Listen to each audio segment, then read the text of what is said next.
புளியை சமையலுக்கு அப்பப்போ கரைச்சி கொண்டு இருந்தீங்க அப்படின்னா மீதம் உள்ள புளி பார்த்திங்கன்னா வீணாகிடும். இதை தவிர்க்க நீங்கள் புளி பேஸ்ட்டு செய்து வைத்துக்கொள்ளலாம்.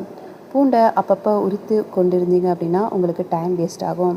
இதற்கு நீங்கள் பூண்டை தண்ணீரில் ஊற வைத்து அப்பப்போ உரித்து வைத்து கொள்ளலாம். மில்க் மெய்ட் செய்து சர்க்கரை பொங்கல் செய்தீங்க அப்படின்னா அதனுடைய சுவை அதிகரிக்கும். எந்த அரிசியாக இருந்தாலும் நீங்கள் அதை ஒரு 15 நிமிடங்களுக்கு குறையாமல் ஊற வைத்து பின் வேக வைத்தீங்க அப்படின்னா உங்களுக்கு நேரமும் குறையும், எரிபொருளும் மிச்சமாகும். பலகாரம் செய்த பிறகு மீதமாகும் சுட்ட எண்ணெயில் வாழைக்காய், கருணக்கிழங்கு வறுவல் போன்றவை செய்தால் அதனுடைய சுவை அதிகமாக இருக்கும்.